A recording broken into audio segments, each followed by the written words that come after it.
Good evening, ladies and gentlemen, and welcome to another edition of On The Mark. I'm your host, Mark Brantley, and I'm delighted to be here this evening with you. Good evening to all the people here in Nevis, those in St. Kitts, those in the wider Caribbean. Now, ordinarily, my guests would be a bit of a secret until I introduce them, but because of some difficulties in terms of our streaming tonight, my guest is on screen. So let me welcome Miss Latoya Jones.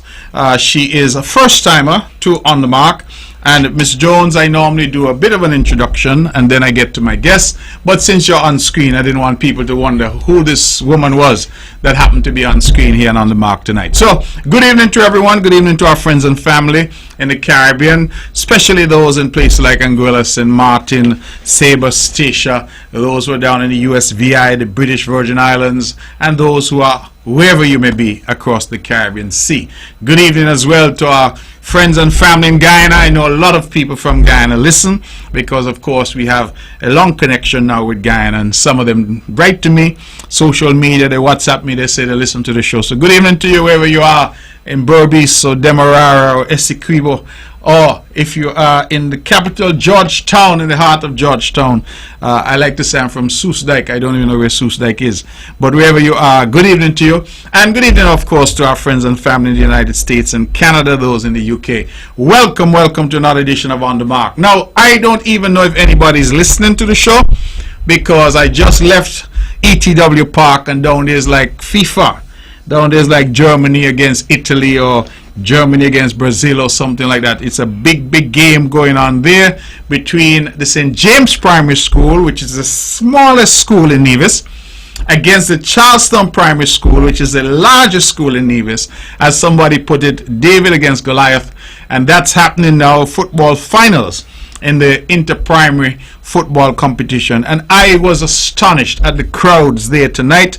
The match is still ongoing. In fact, my dear friend who usually calls me with a scripture, she saw me on the ground and she told me not tonight, she's at football. So it seems like we might be alone tonight, but hopefully people will have the show that they could watch it again tomorrow, or they could watch it tomorrow for the first time, or listen when they get home. Now, of course, with technology, there's the possibility to listen at any time. So good evening to you, and if you're tuned in, good evening to you. If you're not tuned in, well, let's hope that you watch the show later, or you get it tomorrow when it's rebroadcast at 1 p.m. right here on Von Radio.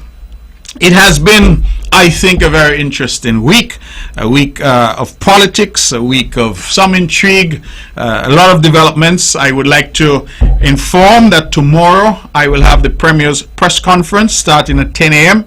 I will have some very important updates. I would ask the public to tune in. I know people have been asking questions about the honorarium and things of that nature, and I would want to engage with you tomorrow and with the press and try to clarify some aspects, and of course say to our people when they can expect whatever it is that they can expect, and who can expect whatever it is they can expect. So all of that will be made clear. The cabinet in Nevis has had an opportunity after consultations with the technocrats, and we will be, of course, able to pass on some pertinent information tomorrow.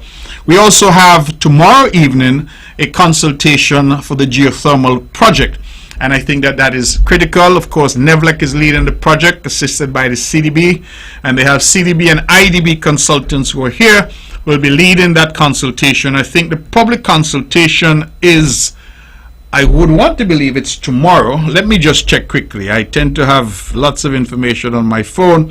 I know that there's a public consultation. Tomorrow is the 17th. So tomorrow the 17th, the consultation is for residents near Hamilton Estate, which is the site of the drilling campaign for the production wells for geothermal. And that will be 6 to 8 p.m. at the St. Paul's Anglican Church. So tomorrow, Thursday, it's for residents of the Hamilton Estate area. And then on Friday, same location, the Anglican Church Hall, from 6 p.m. to 8 p.m., they will have a public consultation. So for everybody.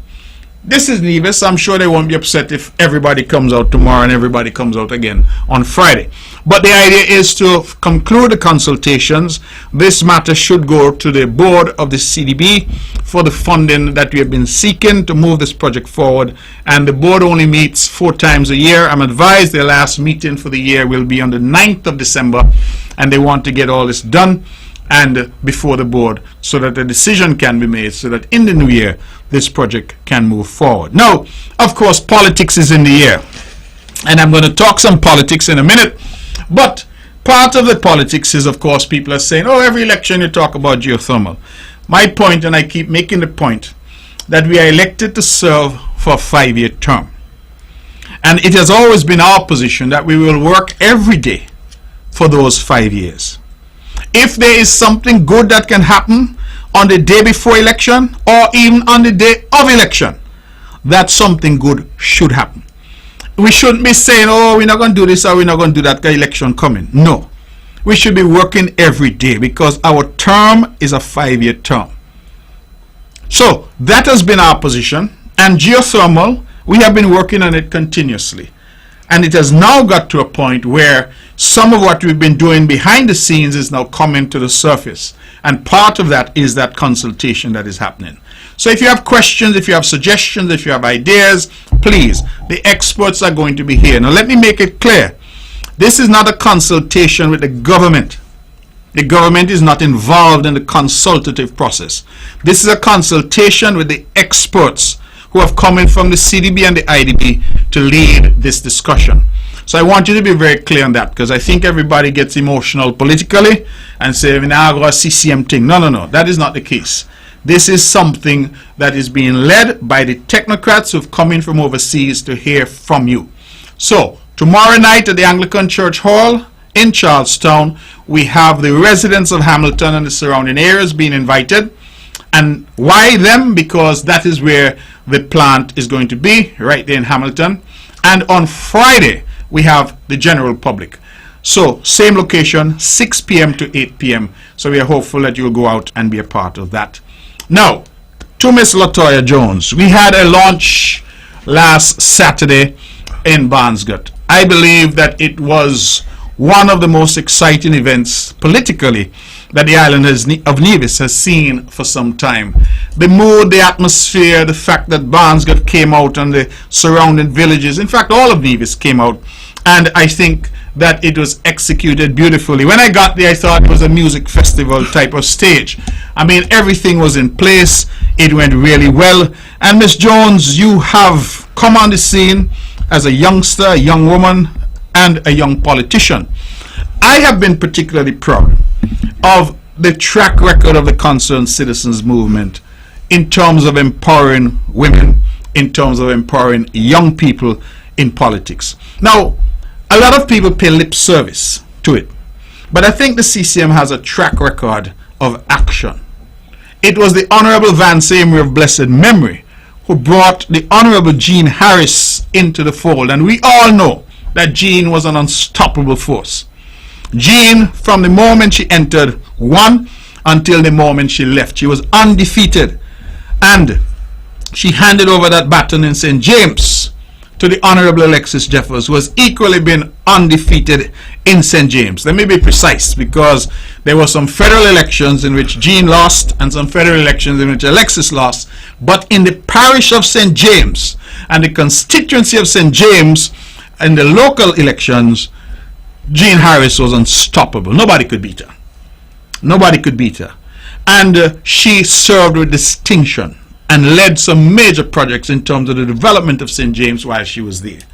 If Nurse Jean was still running, she would still be winning. That was a woman of tremendous stature. We lost government in 2006, and then when we regained government in 2013, the Honorable Vance Amory reached out and took a young woman, Hazel Brandy Williams, and brought her into the cabinet as a junior minister. When I took over the party, I think it was around October of 2017, I took the party immediately into elections in that December of that same year. And when we won 4 out of the 5 seats, I again reached out and brought the Honorable Hazel Brandy Williams into the cabinet. Sitting around the table, in decision-making positions, not just talking about it, but actually doing it.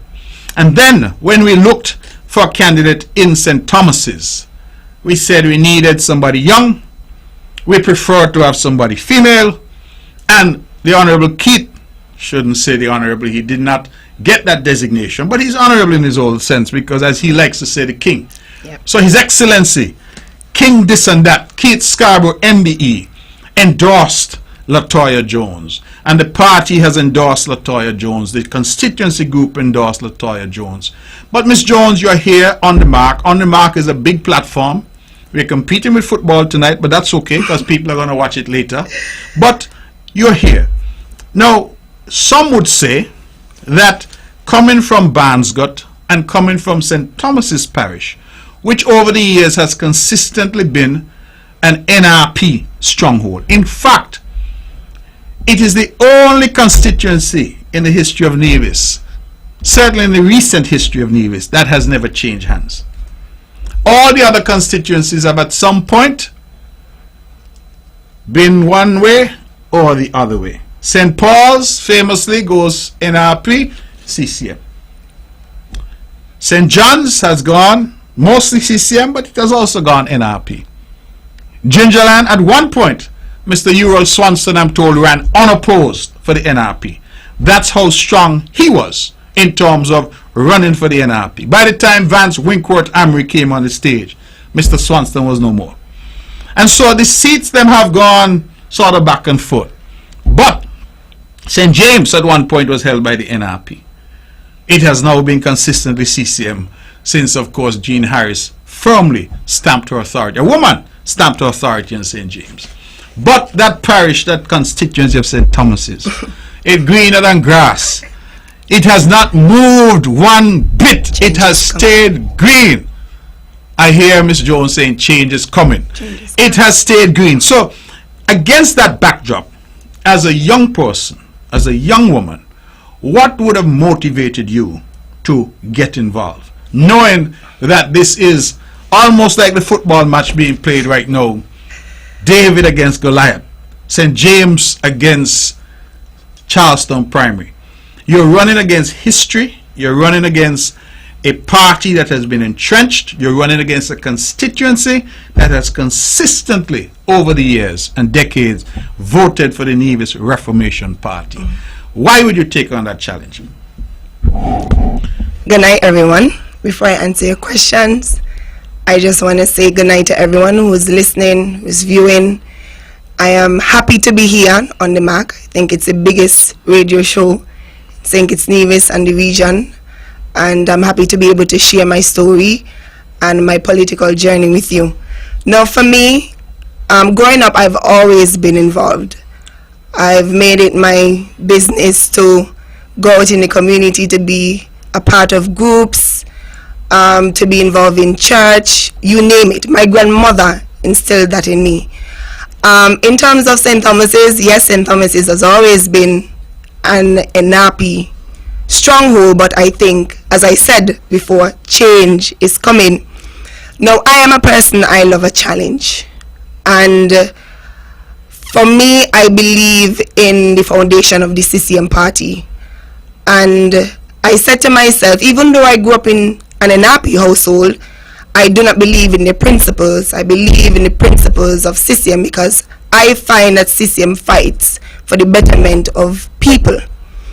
So I decided, okay, there's an opportunity. I will take advantage of the opportunity to bring a difference to St. Thomas's. So like I said, I love a challenge. I am always prepared to serve. And I think because of how I grew up, even though my grandmother and my family wasn't happy, my grandmother always pushed me to do the things that I wanted to do. She pushed me to do things that she felt like was in my best interests. And so I believe in the CCM party, and I decided I'm going to take advantage of the opportunity. It's a challenge and it is worth exploring, and so I am here and I'm ready to serve and I'm ready to run for the local elections. Ms. Jones, you have said a mouthful. Take us back a bit to that childhood and that growing up in Barnsgut. I think I heard you say on the platform that your grandmother, who seemed to have been the person in your life. I mean, all of us have had somebody in our lives: a mother, father, brother, cousin, uncle, grandparents. But that person who seemed to have had a tremendous influence on you, on your thinking, and how you grew and how you developed. She was, of course, a well-known cultural icon. Yes, she was. Well, not only in St. Thomas's, but in the whole of Nevis. But it seems that she, as you said, would have instilled certain things in you. But as you said, she was a staunch NRP supporter of the Nevis Reformation Party. But here you, who grew at her knee and was raised and trained and assisted and molded by her, you have decided to step in a different direction. And I think that too takes some courage, because a lot of us simply tend to do whatever it is that we are accustomed to do. There's some people who vote because that's how my family to vote, rather than looking and doing a critical assessment. So you clearly would have decided that as a young person, as a young woman, you would step out on your own path. What has the response been like to you in the community of BG and the surrounding community of St. Thomas's generally? I must say it's been really good. I usually do canvassing, visit door to door, and people have been welcoming. I've never had a bad experience in St. Thomas's, even if the individual. Well, today we're gonna get to it today. We're not gonna talk about today yet, but generally, I know majority of people living in St. Thomas's, and I am very open-minded, and I like to get to know people. When I visit, I knock on every door. I don't say, okay, I assume this person is an RP, so I'm not going to go. I go and I talk to everyone, and I develop a good relationship with everyone. I mean, even so, like when I had my launch, I've had staunch NRP supporters reaching out to me about my launch and telling me how good it was, and I was exceptional.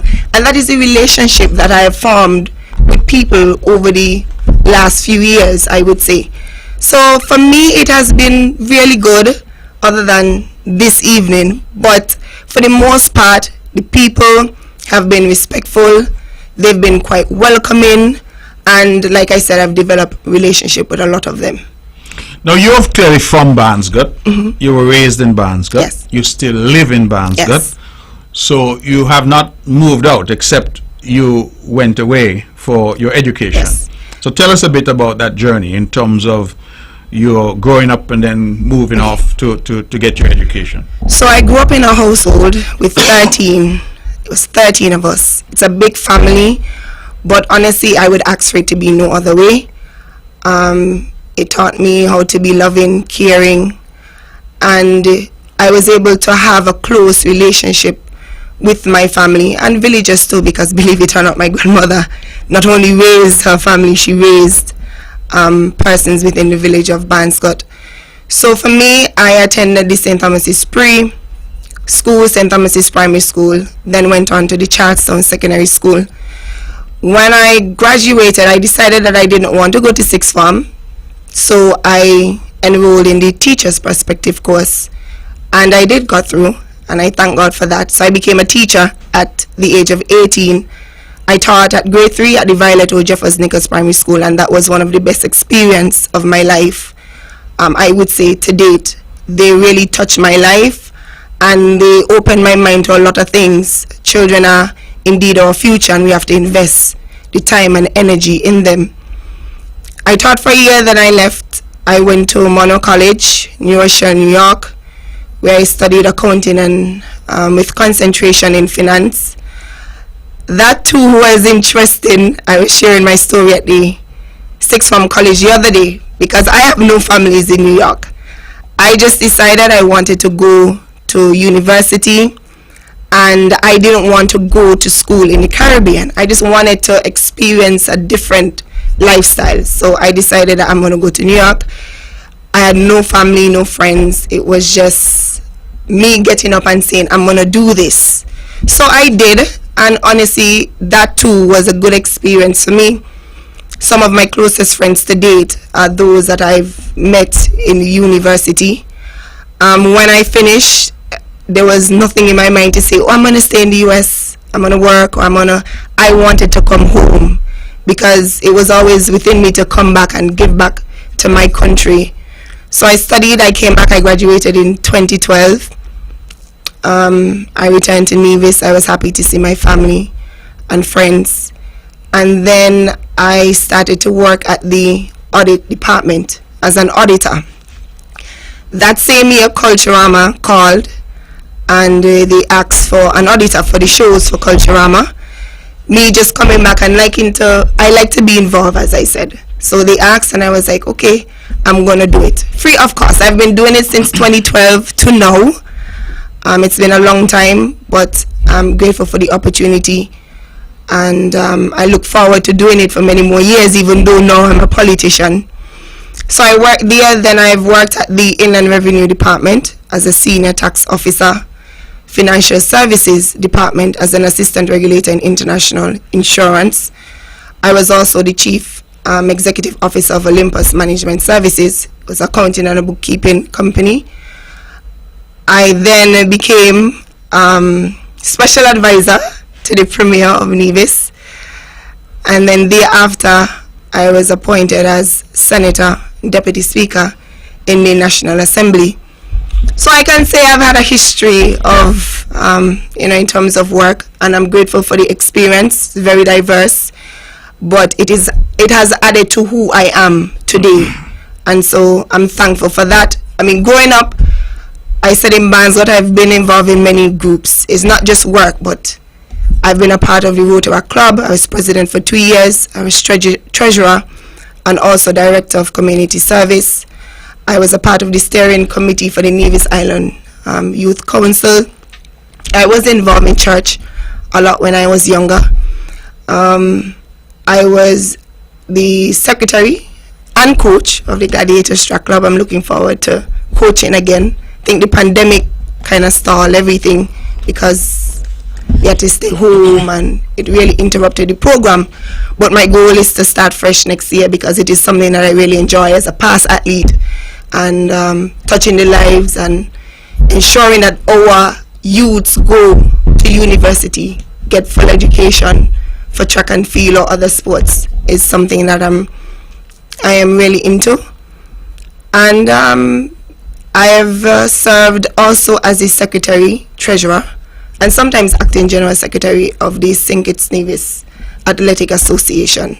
So I have had history being a part of groups, and I've had experience in different work environment, and I'm appreciative of the opportunities given to me. So that has been my life, on a whole. So serving is not new to me because of politics like some. Because the reality is, some only start to serve because they get into politics, and then see now that, I need to reach people, so I need to show them. To me, so it's not genuine, and you're only showing that you're only doing it because of self. I have been serving all my life. From since I finished school, I've made it my business to be involved in the community, and that will not stop. Politics or not, well, I'm in politics now, but I'm saying that is just who I am. It is a part of me. If I don't serve, I don't feel good. If I don't give back, I don't feel good. For me, living, and I've said it to my family, and when my grandmother was alive, I've said it to her, I feel like living is more than myself. I'm not here for Latoya. I'm here for others. I'm here to serve others and to try and see how I can better their lives. Okay, well, I think that is an incredible life story for someone so young. Yeah. It seems like you've done so much in the church, in sports, in Culturama, working with young people, working in the community, Rotary Club. It just seems like the resume for somebody so young is quite extensive. I like the point you make about service, and I think that our people should understand and appreciate that oftentimes you see people who jump into politics, and I suppose all of us would have jumped into politics at some point. Some were called, some were chosen, whatever route they took, but we all jump in, and then you hear the public saying, well, who'd I be? You know, I had a situation in my constituency quite recently where an elderly lady said to me that the person who's running against me in that constituency came outside her house and called to her. And she said she went out, and the lady said, "Oh, I just checking to see how you do." And she said, "But I've lived here for over 30 years. You have never asked me one time how I do."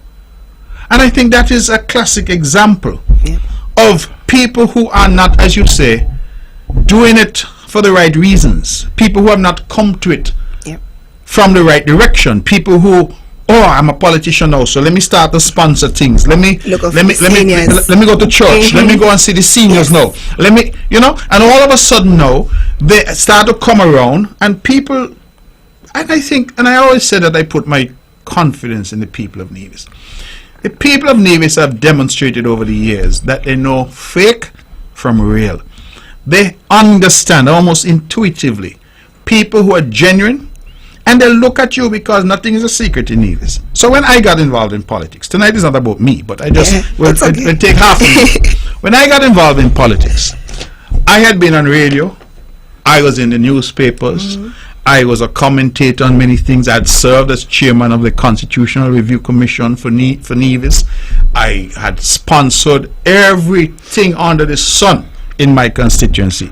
I had sponsored, provided free legal work for my people, not just in the constituency but in Nevis. So when I was announced, it really didn't come as a shock, and I didn't have to adjust. In fact, I have not done anything differently throughout my now long tenure in politics than what I am accustomed to do.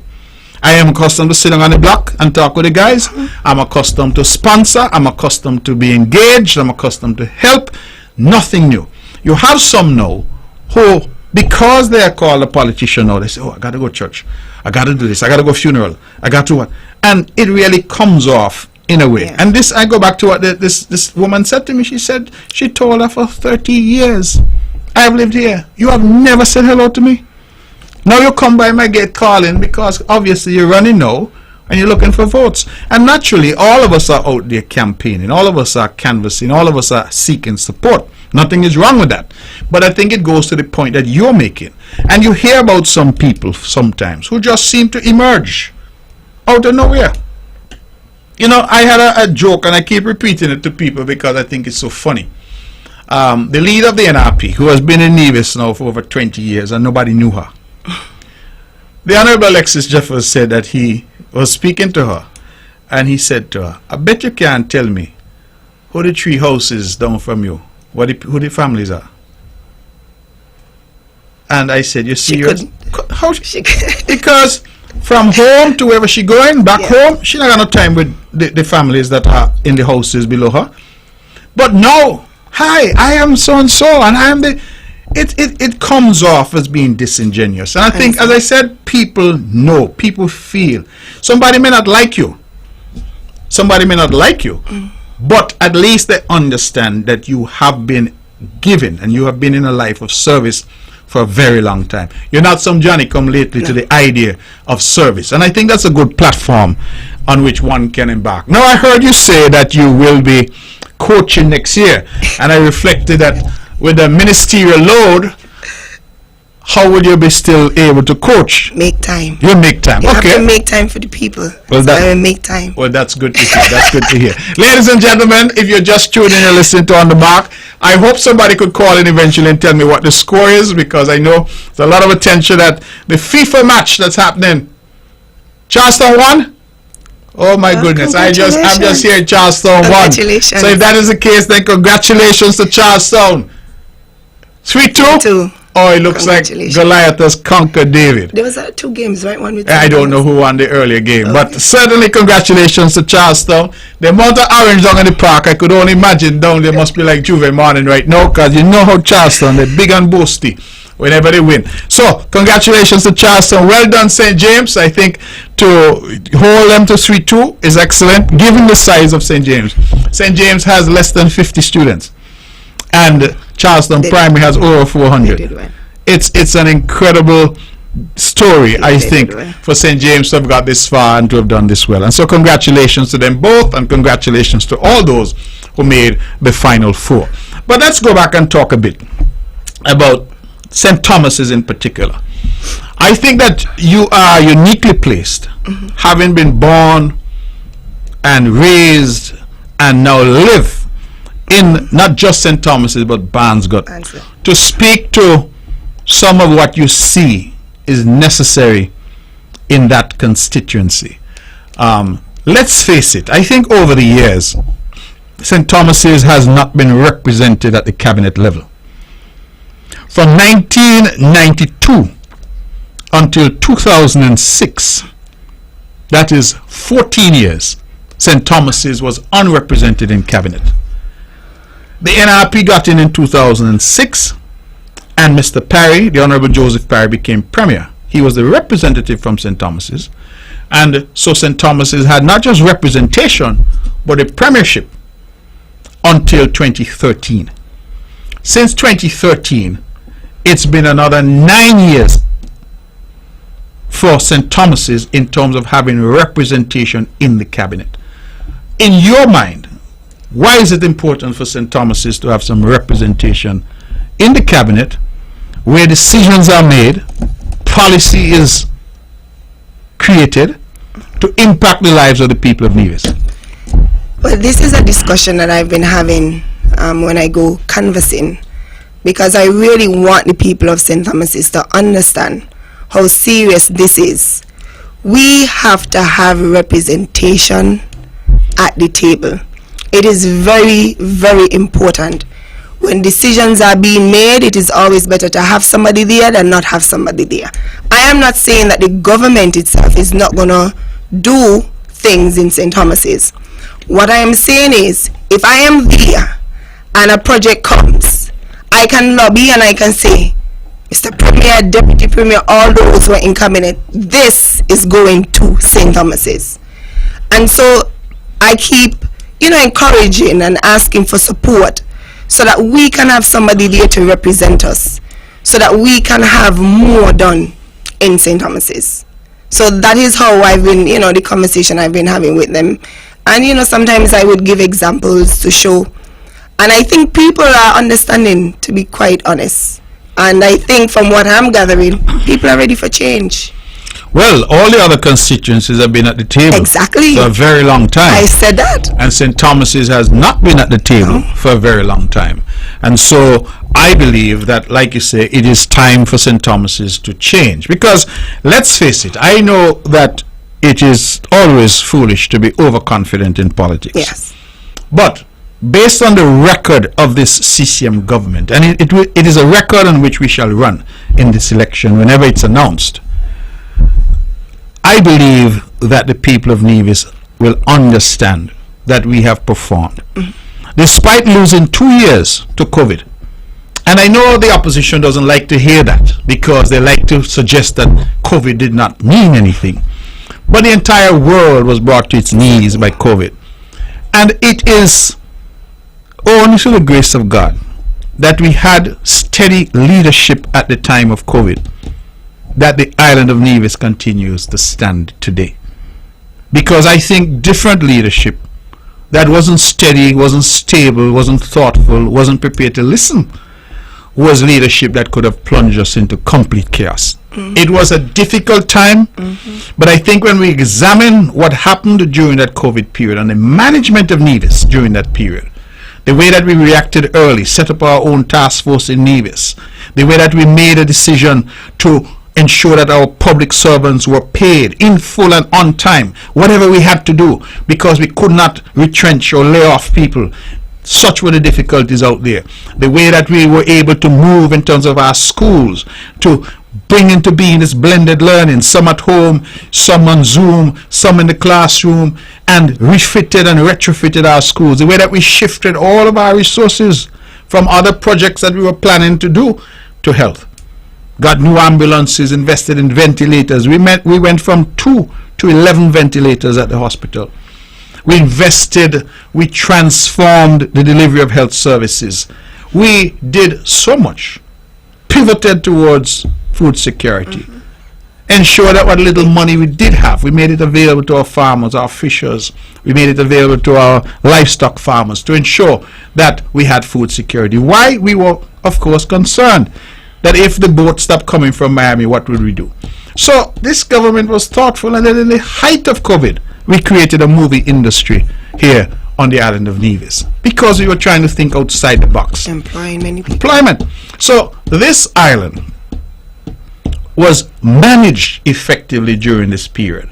We went out, we encouraged people to get vaccinated. It was unpopular. In fact, when we asked the NRP to join us, they said, no, we will not join you. And so we were on our own. But we went out and we did our very best, and we positioned our island in a way that when the protocols were finally relaxed, that Nevis was ready for business. And we have seen business now starting again, and people being employed again, and we see the activity in the island. We see new restaurants opening, we see new businesses opening, we see new employment opportunities. In fact, I have the social security numbers. I'm going to get into that a little bit tomorrow at the press conference, because the social security numbers have shown that Nevis continues to rise in terms of our employment numbers. So we did all that. And so I think that people are going to look to the record, because when you're in opposition, you run on promises. When you're in government, you run on your record. Because none of them in opposition has ever been in government. So people don't know what to expect from them. So all they could do is say, when I get in, this is what I'm going to do. Although, in fairness, this NRP isn't telling you much of what they're going to do. No, they have no plans.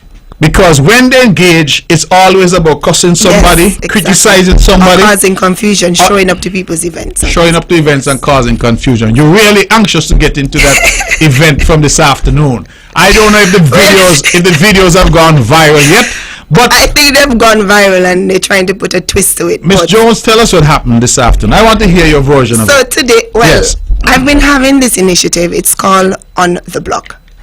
So On the Block was organized to bring the people of St. Thomas's together. We go to different areas. So we've been in Barnscott, Craddock Road, Westbury, Cotton Ground, and we were in Jessop's today. It's not only a way to bring people together, but the small businesses are the ones who are benefiting. So when we go and we socialize, we buy from the small businesses. Now, all of them were successful, and I want to thank the people of St. Thomas's in the different areas for showing up, for hearing your concerns, your ideas, and just for, participating. We were in Jessop's today, so I pulled up to the bar. It's you and I separate, but it's Mikey's bar in Jessop's. And there was this lady, I think it's okay for me to call her name because it's not like I will be telling a lie. And her name is Judy Cornelius. So when I pulled up, she was at this side talking to a few villagers. So I went over on the left-hand side and I was talking to the gentlemen who were there. All of a sudden, this lady started to make a lot of noise. She started to say certain things, and she's saying how we are giving the guys, we're just giving them alcohol to drink and we won't employ them. And I have never seen such behavior from anyone like that in St. Thomas's before. And I want to send a message tonight. I am not intimidated by persons who behave like that. You only motivate me to continue, because there was no need for that. If you wanted to come and be a part of the event, you come and you be a part of the event. If it is not something you're going to support, then I don't see why you chose to show up to behave in such manner. She was screaming at the top of her voice. She was even stopping traffic from coming down, from passing. And then she took out her oil and she started to throw it all over. I've never experienced anything like that before in St. Thomas's. And I do want to send a message to the people of St. Thomas's, because I realize NRP, they don't have plans. And to me, they're all of confusion. And they wonder why St. Thomas's is screaming that we want change. And for me, I want to say to them, don't allow Judy, or there's a small group in St. Thomas's. I don't know exactly who they are, but I know, like, sometimes I go canvassing and I would go to different houses and after, I would get calls from the individuals who I visited to say, well, somebody called them and cursed them out because I came to visit them. Do not allow these people to intimidate you. You have a right to vote for who you want to vote for in the end, who you see fit to represent you. And I am fit to represent you, and my record speaks for itself way before politics. I've been doing many different projects in St. Thomas's. On the Block Initiative is one. I have organized the St. Thomas Parish Youth Excellence Award that was geared towards youth empowerment. I've awarded 10 young people in St. Thomas's already, and it's an annual event, so it's going to happen next year, and we're going to continue it. I have had different social events, the St. Thomas Parish pool tournament, the Bands Got pool tournament. I've had Mother's Day celebration, which when you see the people of St. Thomas's and you see the smiles on their faces because they feel appreciated. People want to feel love, and people want to feel appreciated. And I do not apologize for doing the events that I'm doing to bring the people of St. Thomas's together. I am saying the other side can do it too. They can do it. But that, I think, Ms. Jones, is part of the difficulty. Because I saw something recently which said that, you know, those who build nothing tend to be the ones who criticize the most.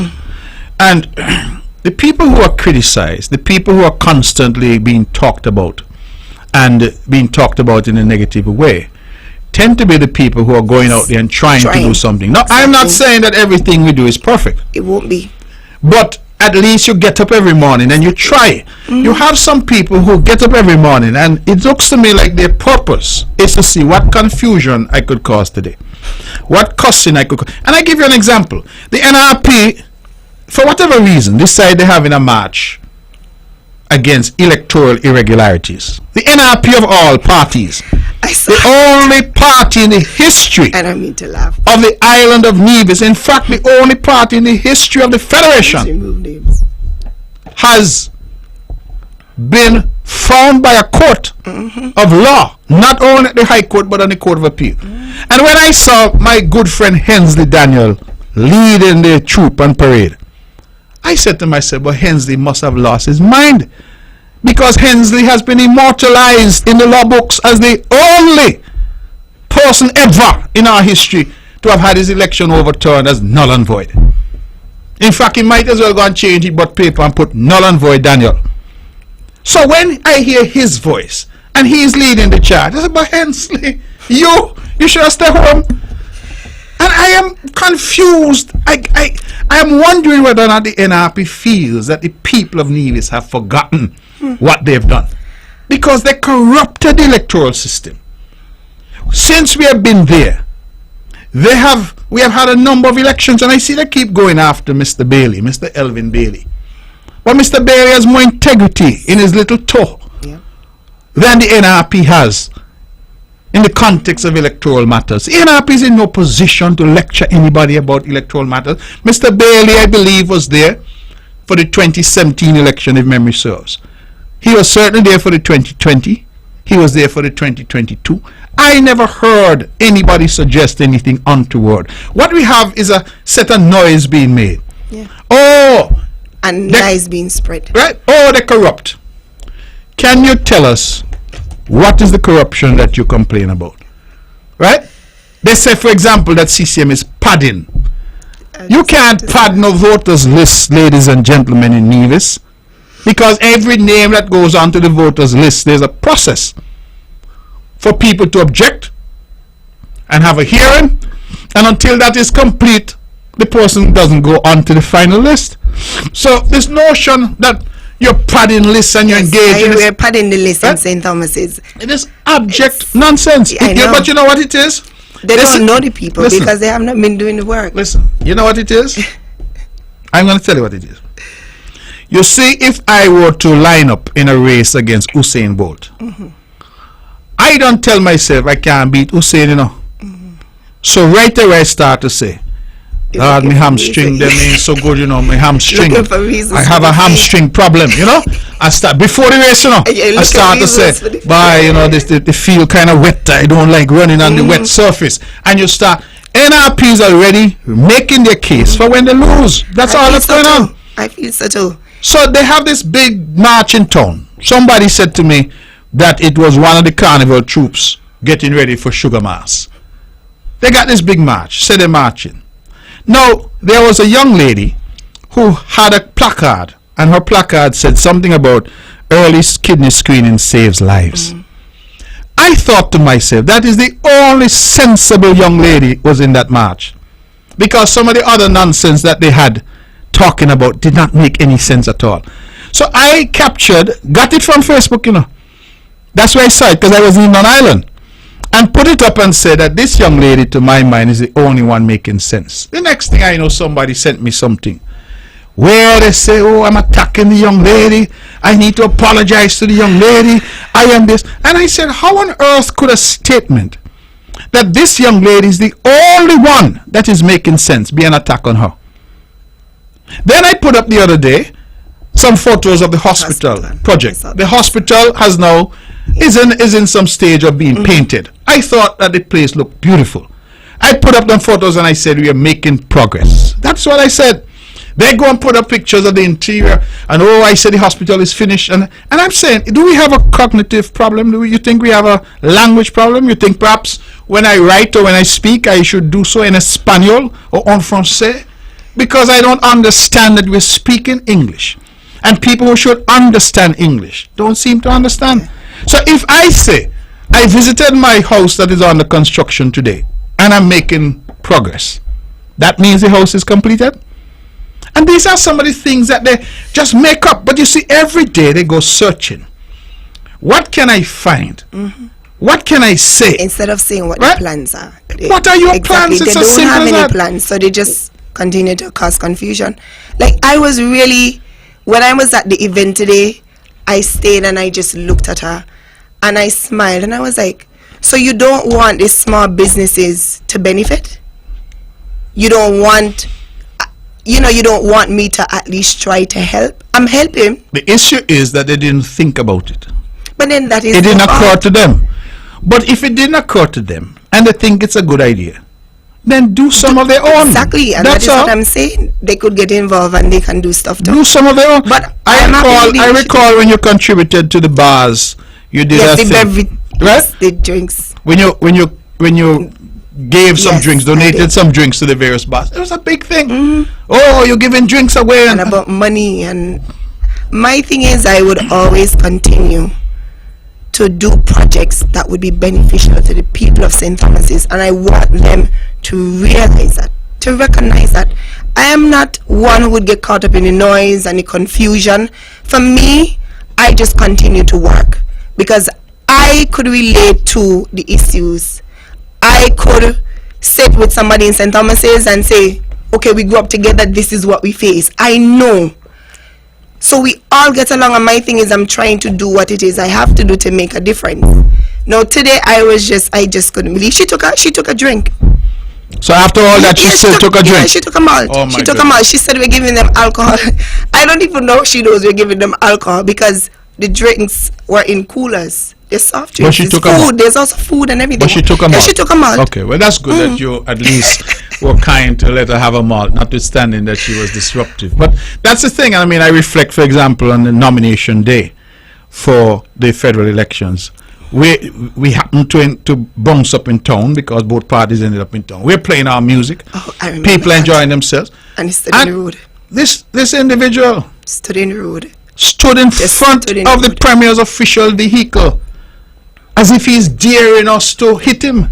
And I'm saying this is the kind of foolishness that this NRP continues to do. The behavior, it's confrontational, seeking to create problems, chaos and confusion. If you have ideas, just come and bring them. But that's what I'm saying. If she wanted to be a part of the event, or even if you wanted to see, just come, be quiet, take the drink, because she did take the drink in the end, and let us move on. We were there to really support the small businesses, and I was there to hear from the people of St. Thomas's, and I make no apologies about it. For me, I continue to do projects, and my record speaks for itself. I've been donating to St. Thomas's Primary School. Each year I sponsor 2 children for lunch for the entire school year. I continue to do that. The Irish France preschool as well. I've donated essential school supplies to them, even for their graduation.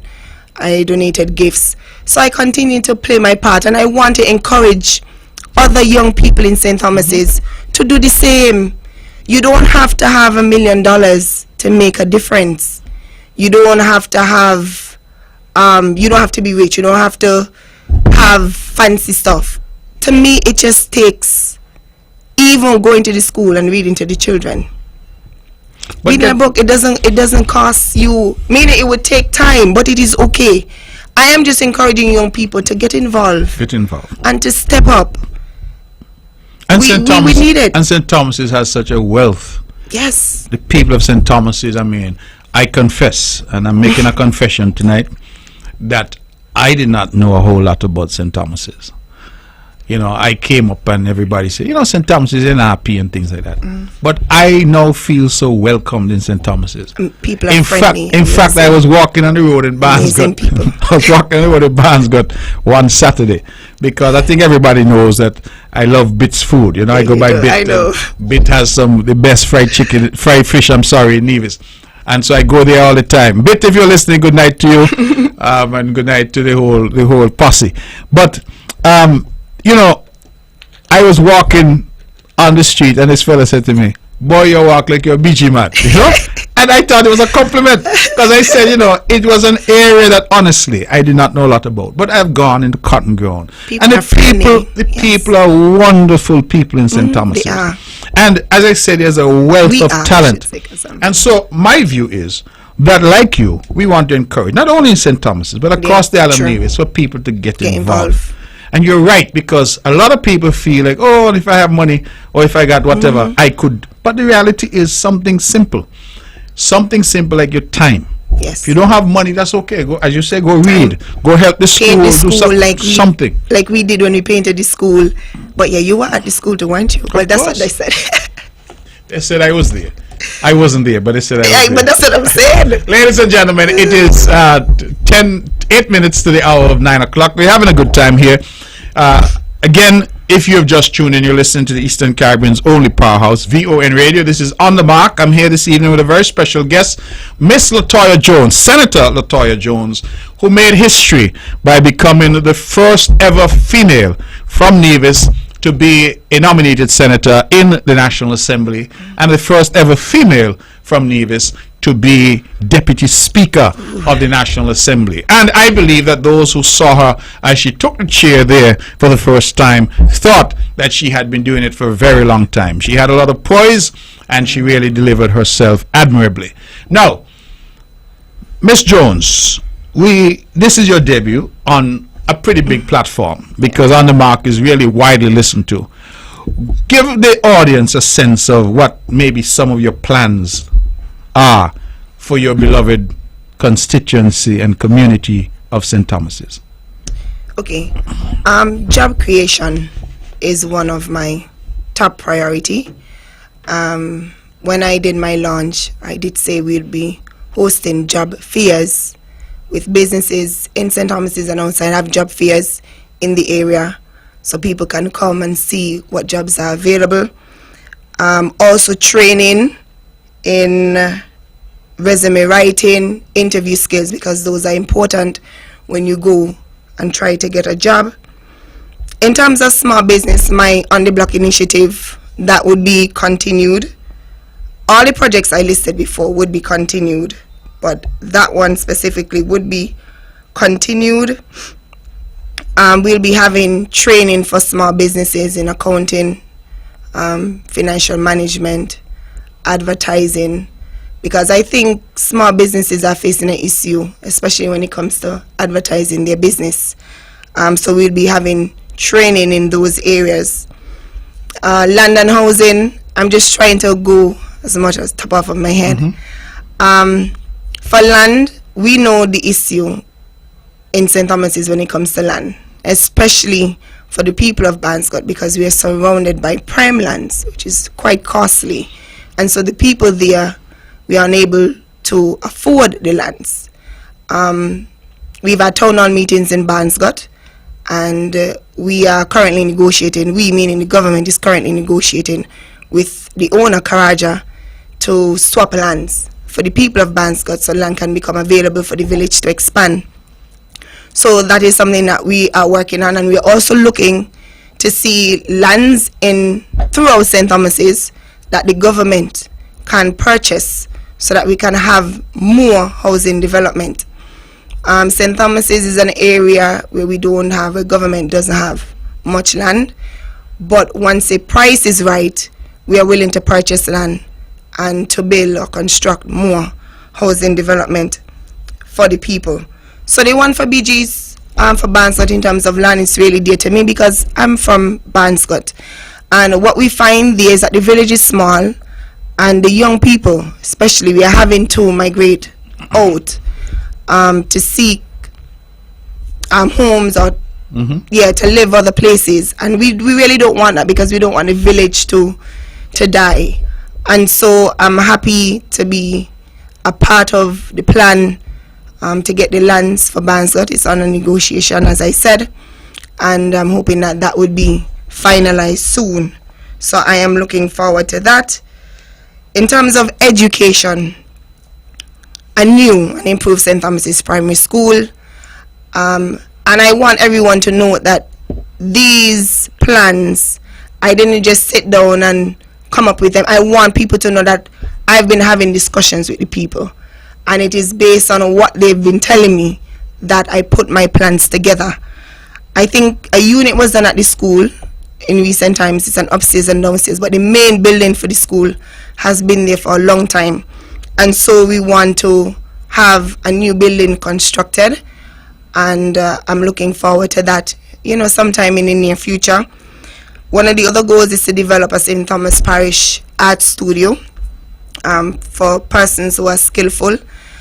I think that would be good for persons to be able to, do their art, showcase their art. We would have sessions there for the younger children, for them to learn, a skill, and that too, I think, is a good initiative. Scholarships. Well, I've been sponsoring Children for Lunch, but I want to develop a more established scholarship program, and I'll also be reaching out and encouraging persons and businesses in the area to support the children. When you say scholarship, you mean at the primary and secondary school, level? Going into grade 6, it could be from grade 6 going in, or even so, I'm encouraging people, you could sponsor a child. It may not be your child, but I do it. I sponsor lunch for children, or I would give them school supplies. So I'm encouraging persons in the area with a business or persons who can afford to do it, to go and sponsor a child. But I want to do a scholarship program where you would provide the children with the books, the uniforms, and so forth when they're going off to high school. A homework assistance program. It's definitely needed. I've heard the cries of the parents who say that, they are not knowledgeable of some of the things that the children are being taught in school, and they would like assistance. And so a homework assistance program, I think, would be well for the area, and probably if it could be done island-wide, that is even better. In terms of health, especially in Cotton Ground, a health center. The Cotton Ground Health Center was moved from the building and it was placed in the community center. However, we would like a nice health center for them to be moved. I'm thinking of right there where the health center is. There's 2 buildings, the building just after the field. Yes, those 2. Or we could buy land, purchase land to build the health center. But the goal is to have a health center for Cotton Ground. And I promise that I would work on delivering that for the people. Also to have health fairs within the villages to educate people about non-communicable diseases, chronic diseases, whatever the case may be. I think in some instances it's not everybody who is in a position to go to the health center all the time. And if we want to educate people, I think we need to go to the people. So it may not be every day that we do these health fairs, obviously, but at least once a month or each quarter, we'll definitely be going into the community, taking the information and educating our people on these diseases. So that is what I have for health. Roads and street lights. In St. Thomas's, we do have roads that need to be done. Some secondary roads, and then you have places like Westbury, Cotton Ground, and in the Clifton area, their road needs, they need a new village road. And then the idea is to do the construction of the secondary roads as well. Some areas are poorly lit. I know the government has been working on getting all the areas lit, but we're not there 100%. So that is one of my goals, to ensure that all areas are properly lit. You know, that is for safety as well. For the farmers and fishermen, I remember my initial meeting with them, and I was at the Jessup's Community Center, and they told me, you know, about some of their issues that they were having. For me, we do have farmers in St. Thomas's. Going over Westbury, Catesby, we have a lot of land there that they farm. So my thing was, it would be good, I call it a farmer's arcade, a fancy twist or something similar to a market. It's just a central area where persons can come and purchase their produce. I know we have the market in town, but that too is full sometimes. And it would be good if you could stay in your area as well and sell your produce, and people there support you. So that is one of the ideas. For the fishermen, they have complained that, you know, when you have rough seas, they have to take their boat out. They don't have anywhere to put it. And when they need to do repairs, they're struggling in that area. And so we wanted to have like a dockyard for them, as well as kiosks where they could store their, you know, nets and so forth. So that is what we have. In terms of sports and recreation, I know some upgrades were done to the sporting facilities. The Cotton Ground and just up Sewer Boat, the court was painted over, basketball nets put in. It's just to keep an upgrade to these facilities. I think we do have proper lighting now, thanks to the government. We started, whenever the goal was to fence the Cotton Ground playfield. The wall there was pretty dangerous. Yes, it was very dangerous. So the government fixed the wall. And thank you for agitating for that, by the way, because I was so happy when it got done. I said, well, I don't have to hear from you. Well, I'm here to put pressure too. I know we're colleagues, but I'm here to, you know, agitate on behalf of the people of St. Thomas's. That is why I'm here. So, but it's good to see that that was fixed. We are not quite finished because the upper part of the wall, we're going to replace the fence, and then the goal is to have the wall painted, so it looks really, really nice. The idea is to have a pavilion. Most of the recreational grounds in St. Thomas's, we don't really have changing areas or anywhere we could store anything. Bathrooms. Yes, bathrooms or anything like that. So we're going to have a pavilion or seating area for the different grounds, and I'm looking forward to that because, you know, St. Thomas's is an area where a lot of athletes have come from. I was an athlete. I may not have made it to the Olympics, but I represented, you know, my country, the local level, regional level. You have people like Keith Otterton, who comes from Chesup's village. So we have a lot of athletes in St. Thomas's, and we are about sports. So the goal is to have tournaments, different, but the football matches, but we do have netball. There's a netball group, and basketball, and have tournaments. You know, it's a way to bring people together, and it's a way for us to grow in terms of sports. So those are things that I'm looking at. For the community centers, we have 3, Jessup's, Cotton Ground, and Barnscott. The idea is to have the community centers equipped with computers, printers, library, anything that would facilitate learning. So even if you're going to do the homework assistant program, we can do it at the community center. We have the different equipment to assist with that. So that is one of my goals, to do that as well. There's more? Yes, I have a lot. I'm just wondering. Forgive me. There is so many things I want You're to do. reminding me of Eric Evelyn, because one time I heard him, and I said, well, by the time he finished the entire island budget would have been spent on St. George's. So it looks like you're coming with the same kind of attitude. St. Thomas's, we need things done. If I'm elected, I can guarantee you things will get done. I would definitely push. My premier and I, we would be okay. We'll butt heads sometimes, but we will be okay. All right. Well, here you have it, ladies and gentlemen. Ms. Jones setting out some of her agenda, and I think it's an exciting agenda because it covers the youth, it covers, sports, it covers community development, it covers infrastructure, and I think that's exactly going back to the point that I was seeking to make earlier about St. Thomas's being at the table.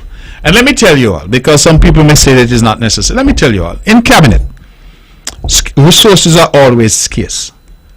So Nevis doesn't have an abundance of resources. So you always have a competition for the available resources. So Alexis Jeffers is going to come on behalf of the people of St. James. He's going to say, listen, I want Butler's Road fixed.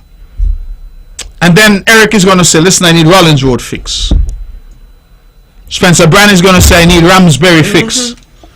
Mark Brantley is going to say, oh, I need Bath fixed. Who's there to speak for St. Thomas's, to agitate for St. Thomas's? Yes. So yes, the government is for all the people. We accept that. And I believe we've demonstrated that. The work we've done on the court there in St. Thomas's, for example, we have some work. I hope the work can still be done shortly to do some of the side roads by Banjo and all of those. We were held up because we needed some water pipes. But I think we have what we need now. But we're going to do those roads, come around there. That's an important little area. But the truth is that having somebody at the table, you see, currently, the representative for St. Thomas's go on the radio, make noise, go in the parliament, perhaps on occasions, and say whatever. But in terms of saying to the people of St. Thomas's, you elected me, and this is what I brought back to the community. Having somebody at the table means that you have somebody that you can hold accountable. Yes. Somebody that you can say, listen, I sent you, what did you bring back? And I think that that's important, and that is why we continue to urge the people of St. Thomas's to make that change and be a part of the blue wave on the island of Nevis. Because the truth is that Nevis has demonstrated since 1992. 1992 until now is 30 years. And in 30 years, the NRP managed one electoral victory in 2006, and that was suspect. And they tried it again in 2011. That is when we catch the fox in the cock's box. And the court said, no, NRP. In fact, somebody sent me a WhatsApp while we were talking. They said, NRP is the author of the book entitled How to Thief an Election. Oh, Lord. So that is why it seemed odd that of all the things, they're not marching against unemployment. They're not marching against crime. They're marching against electoral irregularities when they wrote the book, How to Thief an Election. And so that is the thing that I think is creating such a mockery on the island of Nevis, because the way that they're engaging, one would think that they don't have a history, that it's a brand new party. But every party has a record.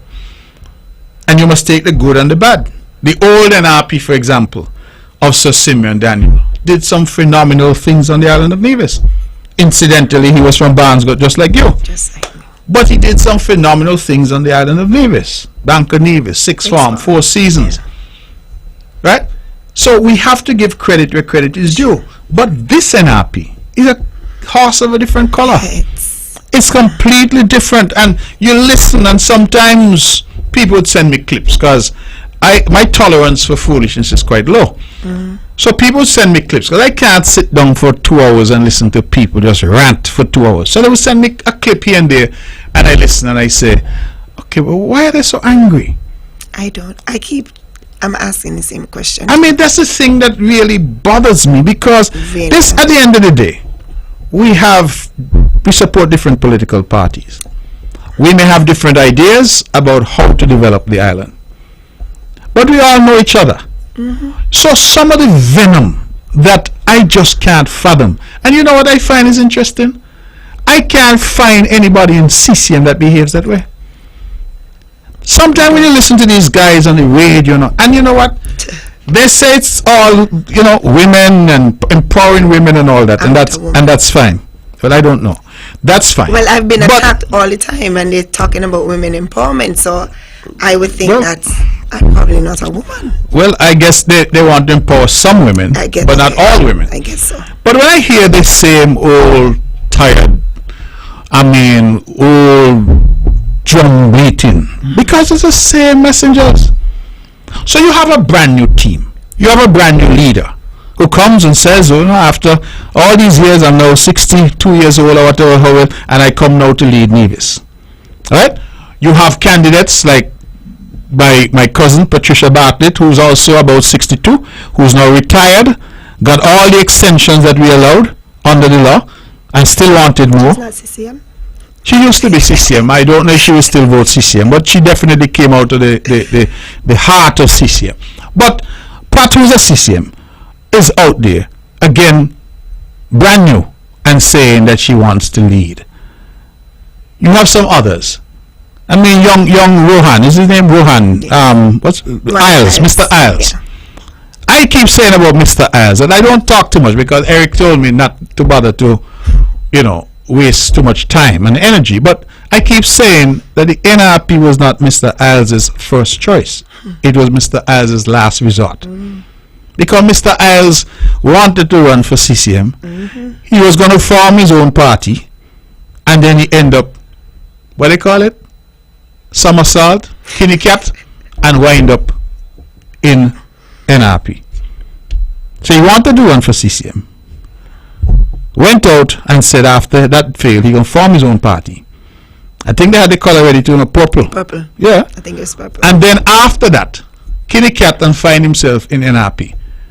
And then they send him up to Gingerland as a sacrificial lamb. Right? Then you have who else? I don't even know. Miss Keynes, J.D. Keynes, who's running into... Well, J.D. Keynes is a young woman, educated woman. She's coming up against somebody who I think has a stellar performance in St. Paul's.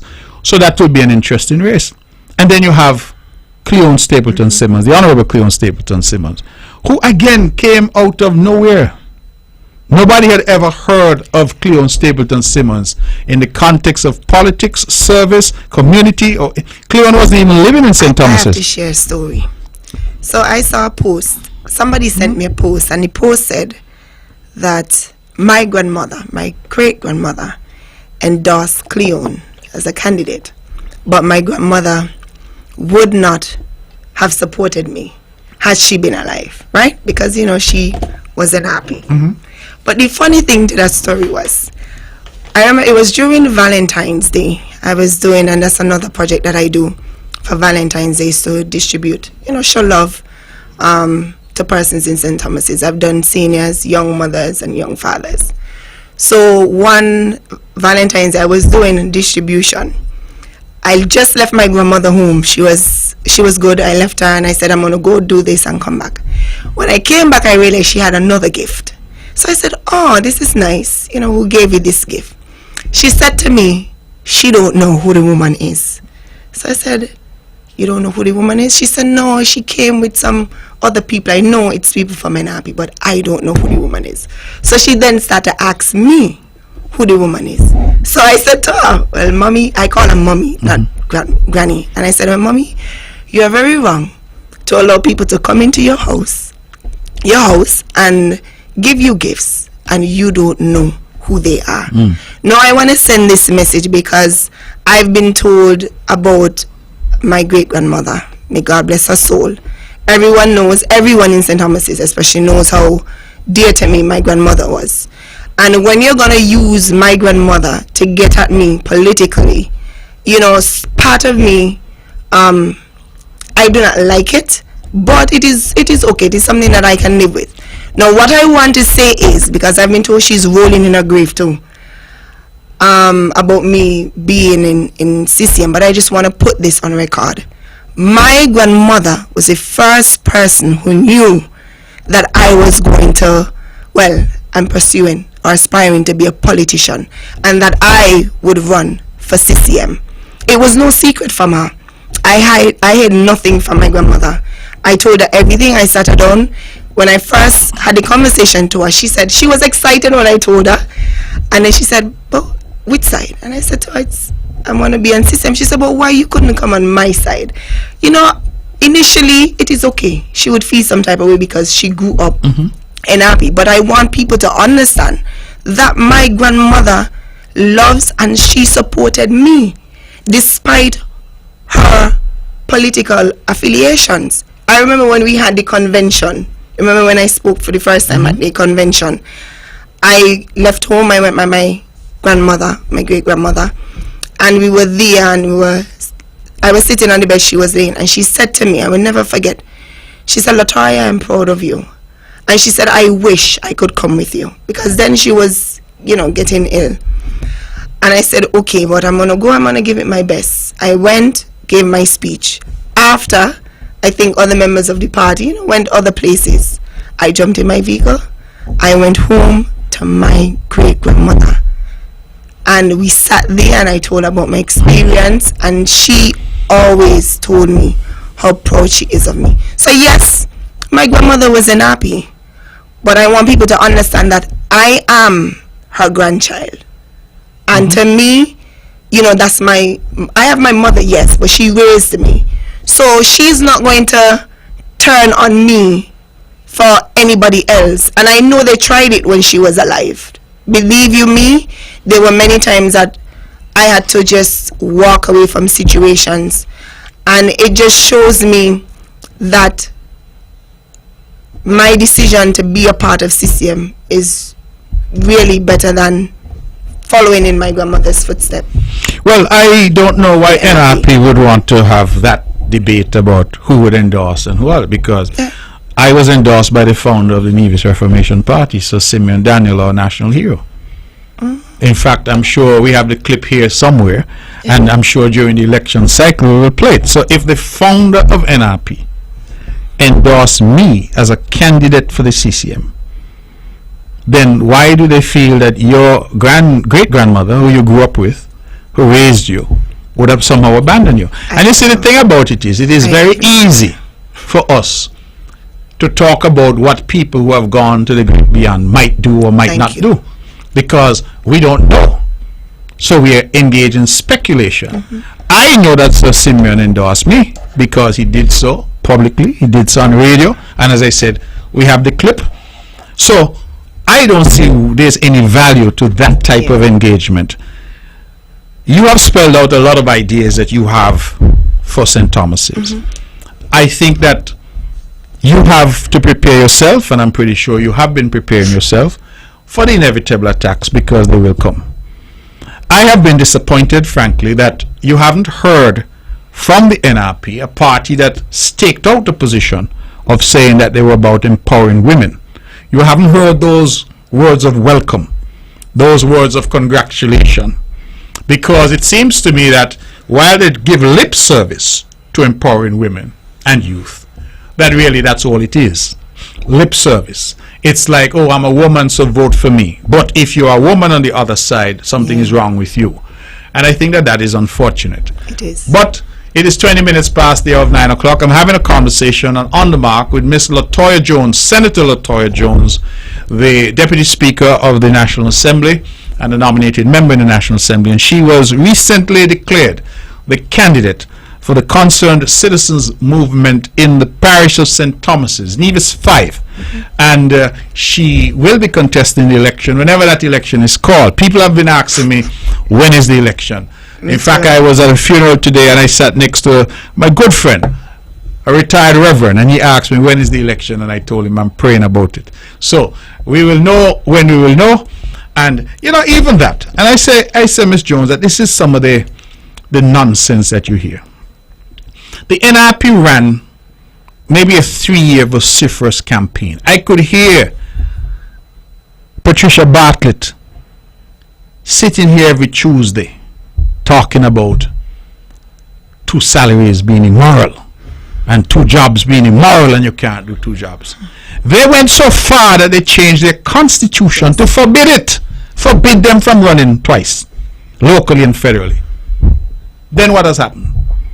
Federal election called. Dr. Janice Hodge is running federal. Patricia.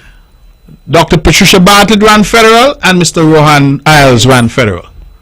Local is now coming. Who's running? Dr. Patricia Bartlett, Dr. Janice Hodge, Mr. Rohan Isles. All of a sudden, what was wrong and immoral and impossible has now become possible. And that is the level of hypocrisy that we see that they bring. And I think that it is really regrettable, because how does somebody take you seriously? In fact, I learned that they've gone and secretly changed their constitution back to what it used to be, to allow them to run in multiple elections now. It is telling you that these things are not genuinely held principles of the party. And I think that that is regrettable. And, but it shows that the party is not serious. But it's, of course, because if you have a core, I tell you, it's 3 years now. Ever since we got elected, I think it was in 2020, that's when it started. When they won all 3 in 2020. Yes. I was happy to be a part of that campaign. Oh, you can't do this, you can't do that, it's impossible to do this, this is immoral, this is unfair, this is not right. And then lo and behold, going back to my favorite word, you kill a cat into the same situation that you complained and condemned for all this time. And that is why I say that is the level of hypocrisy that you get and continue to get. Ladies and gentlemen, we're going to open the phones because it can't be on the mark without some calls. We've taken up an hour and 20 minutes. We did so because we have a guest who is making her maiden appearance, a young candidate, a young female candidate from the parish of St. Thomas's, Nevis 5, who was launched by the Concerned Citizens Movement in a massive launch in Barnesgut last week, Saturday. So, she's here with us tonight on a maiden voyage, Miss Latoya Jones. Let's open the phones and see what our people have to say. Good evening, you're on the mark. Good evening, the Honorable Brantley. Good evening to you. And good evening to the young, inspiring, and soon to be the Honorable Minister in number 5. Good evening. The young lady that you have there. This is Scarborough from Fountain, Ghana Park, and St. Kitts. Well, I will say this to you, and you know, Mr. Predictable, Carl Brown, always predict your election right. So I'm going to predict again. Hear what is going to happen in the upcoming election. I don't see it not going to happen this year. You're going to call it next year. But hear what we're going to do. I'm going to tell you now how it's going to go. It's going to be 5-0 clean sweep over NRP. Young lady, you're going into Parliament as the Honorable. But hear the other part about it now, the Honorable Mark Brantley.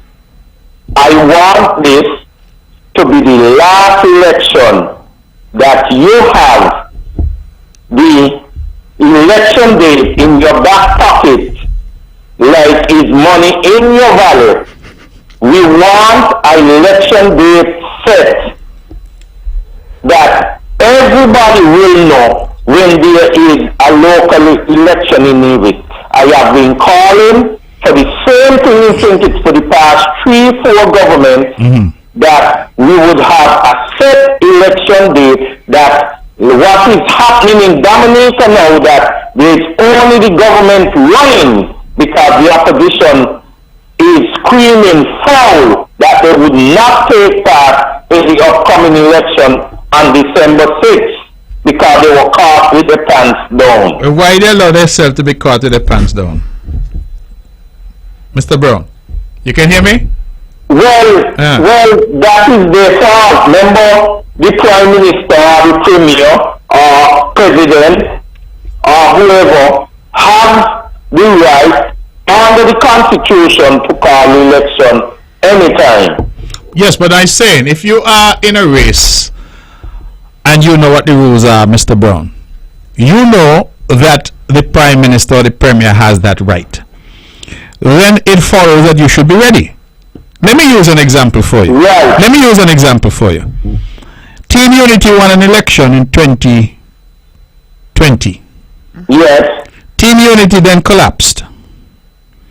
And Timothy Harris called the election for August in 2022.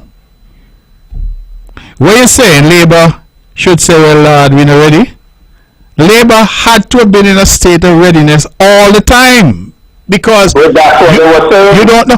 This situation is almost, and I hope the churches don't consider me blasphemous, but since we do not know the day nor the hour, it behooves us to get ourselves ready, either for our death or for when the Lord comes. Well, So what you gonna say? But if I know I'm gonna dead tomorrow, I would have do so and so. Every funeral you go to, the preacher tell you the same thing. Get yourself ready, because you know not when your turn is going to come. And so my point simply is, while I understand the criticisms, and I may surprise you by telling you I agree with you, I think that the system needs to change. I believe that we need a fixed date for elections. I've said that. In fact, we do. I actually agree with you. But I'm simply saying to you that some who are criticizing the current system, for example, were in a position to change it and they never did. Right? So I don't see the unfairness to the opposition that many have been claiming. And I think, frankly, the opposition in Dominica is making a mistake. But that's a matter for them. You should be ready. I don't believe that they should sit by and allow Mr. Skerritt, Prime Minister Skerritt, to just take the government unopposed. 21 seats.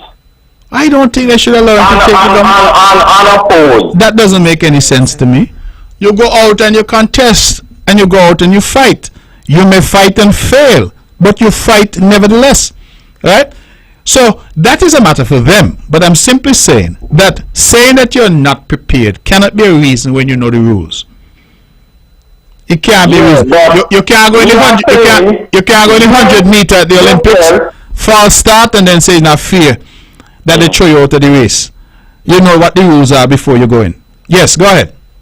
Yes, but we are saying, and you know, we have been calling for this for many years, that we are calling for a set election date for federal elections and local election in Egypt. No premier, no prime minister should be walking around with the election date in the back pocket like his money in their wallet in the back pocket. We want a set election date that everybody should be ready and available for that election day.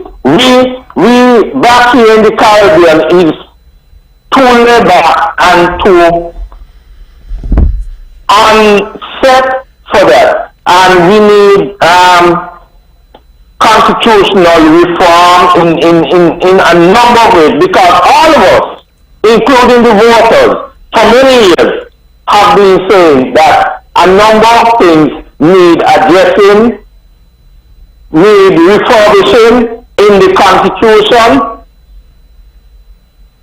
and in the electoral reform. And we have done very little over several years to address those matters. We have been calling in all kinds of overseas people to think, and then these people is telling you, oh well, we can write and we can say and we can address that these things must be done. So let us get these things done. Okay. All right, Mr. Brown, thank you for your input. I'll leave it there. And it's good to hear your voice. Oh, I always hear, no, man. I always hear. Good. All right, brother. Right? Take good care. Okay, so that was Mr. Carl Brown. You know what's interesting, Ms. Jones, in politics? I agree with him, though. We do need a fixed date. No, we need, but going about him saying you're going to win, right? Yeah. What's always fascinating me about politics, the people who support you the most can't vote for you. Let's go to the phones and take some more calls. Ladies and gentlemen, the numbers to call are 869-469-1616 and 869-469-1700. You know, I say that and I say it jokingly, right? But somebody saw me the other day and they said, if only I could vote, there would be no other choice but you. And I said, Lord, if only the people could vote, don't tell me that. Let's go to the phones. Good evening, you're on the mark. Good evening, Mr. Brantley. How are you doing? I am well, thank you. Good evening to you. Thank you. I just wanted to inform the persons that are listening that the Ministry of Health, the Community Nursing in collaboration with the Health Promotion Unit, will be having a diabetes health walk tomorrow, Thursday the 17th, starting at 5 p.m. The route is from the Malcolm Gishard Park to along the Island Main Road, ending at the Samuel Humphrins Drive via Charlestown. It's free of cost. There's no registration, and we are encouraging persons that would like to attend the walk to wear something blue, as that's the color for World Diabetes Day. So we're having a health walk tomorrow, Thursday, at 5 p.m. starting at the Malcolm Gishard Park, and we're encouraging everyone to come out and support the diabetics and cause. Okay, thank you very much.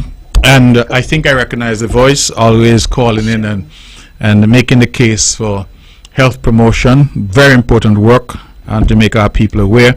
As you mentioned health fairs as part of your plan for St. Thomas's, but the NCDs continue to wreak havoc on our community. And so certainly these types of initiatives where we're encouraging people to exercise, encouraging people to eat properly. We recognize that a lot of NCDs are lifestyle diseases. So we need to focus on our diet, focus on exercise, as the case may be. I don't always get it right, I must tell you. And as you get older, you tend to start to develop a bit of a paunch. Somebody told me the other day that, I was developing. So I need to work out a bit more and do a bit more. I try to work out myself. That's important, and it's good to set that example as well for others and encourage others. Let's go back to the phones. No, we've lost that caller. Caller, please call back. 469-1616, 469-1700. Let's go to the phones. Good evening, you're on the mark. Hello? Good evening. Hello, good evening, Mr. Brantley. Good evening, good to hear this voice. How are you? I'm good. I'm calling out of Stacia. Yes, brother. How are you doing? Not bad at all. Good. Stacia is green. They had a lot of good rain, and so it's green. Wonderful. We're getting some good rain as well. Absolutely.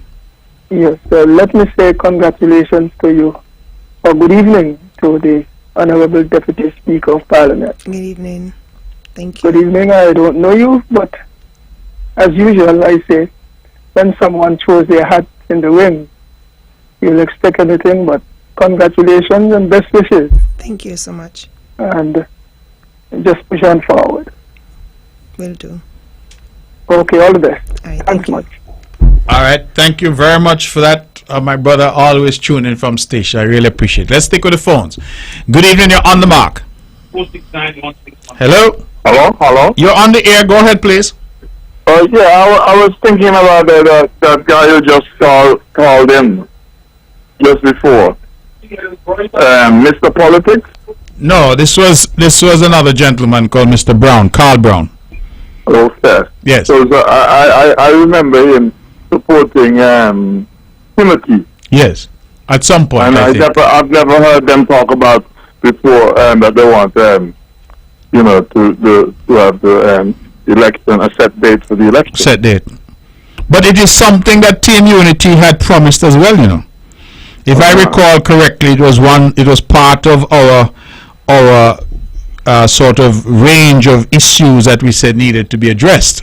I seem to recall that, but it never happened. It never happened. Yeah, I quite agree, but I find that some people, when they're in power, they say one thing, and when they're out of power, they say something else. Well, that's it. That's a difficulty, because even the Constitution, I recall that when the Constitution was framed, it was an NRP PAM coalition that took us into independence with this Constitution. And if you recall, when Labour got in 1995 under Dr. Douglas, throughout the period they criticized the Constitution, and they were there for 20 years, and not even a comma in the Constitution was changed. Yeah. Team Unity then got in 2015, and from 2015 to 2022, 7 years, not even a comma in the Constitution was changed. So sometimes when I hear the rhetoric, I wonder whether or not it's genuine. It's right. That's what I feel like. It's not genuine, because I mean, I listen to radio station in St. Kitts as well, right here in Sweden, and none of them talk about that with the Prime Minister now. They don't have no discussion. It's only about you. They're pushing you. Well, I don't know why they're pushing me for. I don't understand.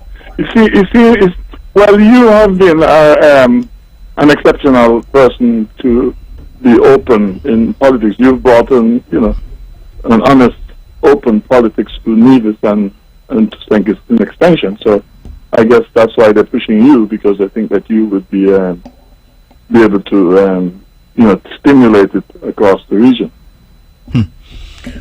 All right, well, thank you very much for your call. I think some useful observations. I really appreciate it. And I've never get a chance. I've tried before, but I never get a chance to congratulate you for your win, in this year. Well, thank you very much. We were able to win all the seats in Nevis, retain our seats. Quite proud of that. Yeah, and I'm very happy for what you're doing for Nevis. Okay. I'm very impressed. Thank you. Thank you very much. You're welcome. All right. You're welcome, sir. Bye. This caller triggers a thought in me, because when we did our recent tour of the Virgin Islands, a gentleman got up and he asked me, what is the state of I think he said, what is the state of screening, right? I'm saying, what do you mean screening? He said, for eyes, so people can see or can't see, as the case may be. And I'm like, I'm not sure where you're getting at. I thought he was making a health observation. He said, because I keep listening. I was in Nevis the other day and I can't believe, he said he couldn't recognize Nevis, how Nevis has been transformed. And he said he keeps hearing nothing happening. So he believes that there's a blindness problem afflicted Nevis, right? And we need to think, right? Just before I take this call, just want to say that the CCM will be in St. Martin on Saturday the 19th of November. And that is Saturday the 19th, yes. And they will have a team coming down to St. Martin, a team of representatives, and they want to meet, of course, with Nevisians and Kittitians in St. Martin, Friends of Nevis all, to come out. They will be at Carl and Sons Conference Room between 7 p.m. to 9 p.m. on Sunday. Let me get this right. It will be on Saturday that they will have the meeting from 7 to 9 p.m. at Carl and Sons right there in St. Martin, the 19th of November. Let's go back to the phones. We've lost that caller. Let's go back to the phones. Caller, good evening. You're on the mark. Hey, good evening, Honorable Mark Brantley. Carl Brown here again. Yes. Yes, Honorable Mark Brantley, the last caller here. If you check the records, he will check from since Dr. Denzel Douglas, NRP government, I have been pushing for an election date. Unity coming, I have been pushing for election date. Labour coming, I have been pushing for election date. So you could check the record, it's in the archives, and all of the radio station, all of the talk shows could give you that. Carl Brown has been doing that. The other thing, Mr. Brantley, is that I have been listening to the NRP, and it doesn't seem like much people in Nevis have been listening to the NRP, because they keep running down here to Freedom Radio, where Freedom Radio have a very large audience for years, and they keep singing the same road march: corruption, overspending of projects, nothing happening in Nevis. So here, let me ask you one question. How could be nothing happening in Nevis, but you're claiming overspending of projects, right? Nothing happening. If nothing happening, you can't have overspending of projects. You can't have projects starting and ain't finishing. That ain't sound like nothing happening. And they're coming down here every Wednesday.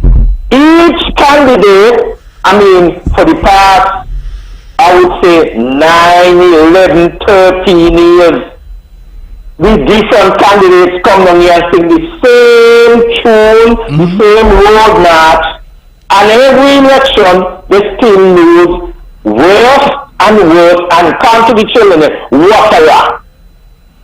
Right? And I keep saying to each of the candidates over all these years, change your tune. And they keep saying that all these overspending, the Honorable Mark Brantley, week after week, give out how the money being spent. And they keep saying, oh, Timothy send over $400 and plus million and they ain't see where he gone. But you keep naming out all the projects, how the money is spent, the numbers and the total. Honorable Jeffers, in about a week or two ago, name out all the projects, all the monies, how they being spent, how the project happens, who get the money, how the jobs being done, and they never come on any radio station and say, well, we heard these numbers or we collect these numbers from what CCM is saying, and we are telling you that we can do better, we can do it for less, or we can do it for more. You know, they never come with nothing. But Mr. Brown, you have been around politics for a while, and you are a keen observer.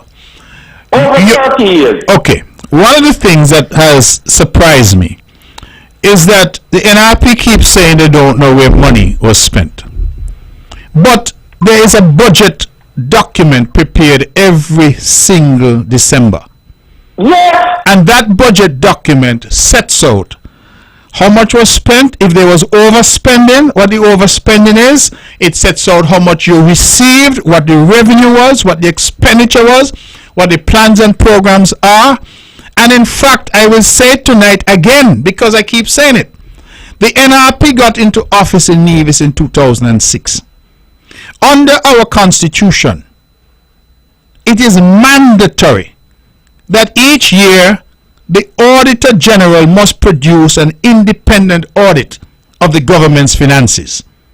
And that independent audit must be laid in the Parliament each year during the budget debate. Do you know that the NRP did not lay any audit in 2006, none in 2007, none in 2008, none in 2009, none in 2010, none in 2011, none in 2012. When we got into office in 2013, there was absolutely no evidence of the economic performance over that period because no audit had been produced in flagrant violation of the Constitution. We had only the leadership of Vance Emery, of blessed memory.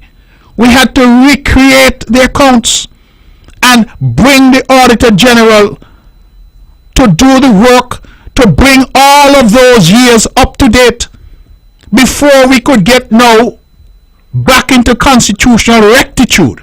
And I am so proud, Mr. Brown, that as Premier of this island called Nevis, every single year we have presented audited reports as required and mandated by the Constitution in the House of Assembly. So if the NRP was really interested in knowing how money is spent, well, go to the budget documents, go to the audited report, because the auditor is not paid by us, you know. The auditor is an independent audit office.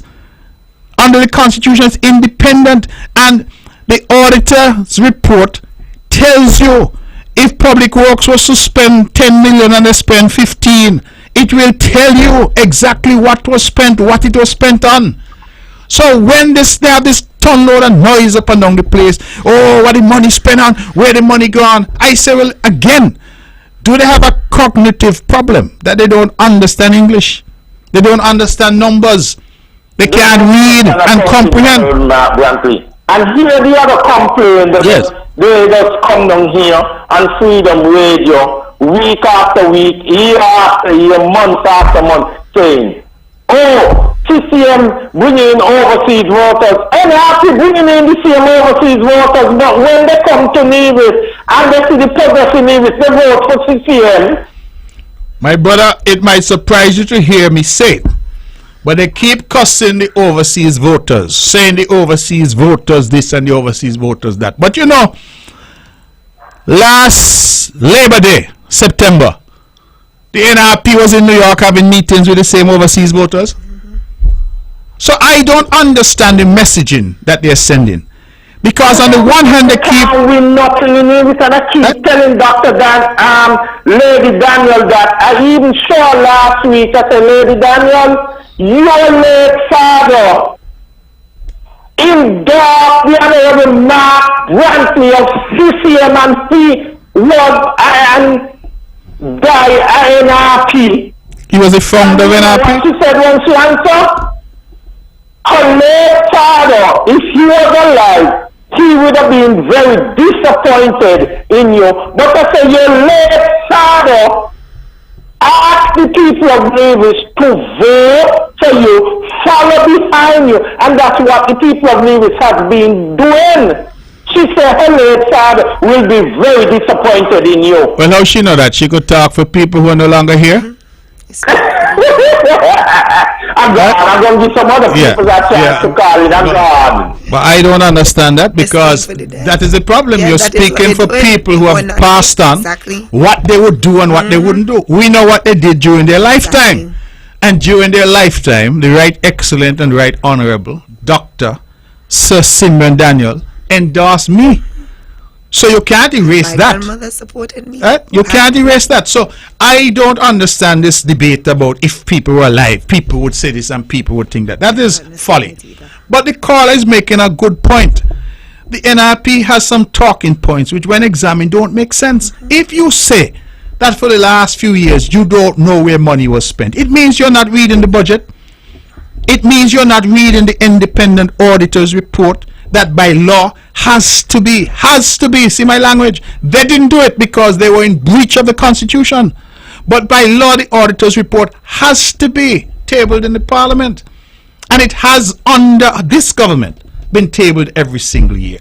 So I just do not understand when they say they don't know. If you don't know, it's because you don't want to find out. Let's go back to the phones. Good evening, you're on the mark. Good evening, Mr. Brantley. How are you doing? I am well. How are you? I'm fine, thank you. Yes. I would just like to congratulate Miss Jones there. Thank you.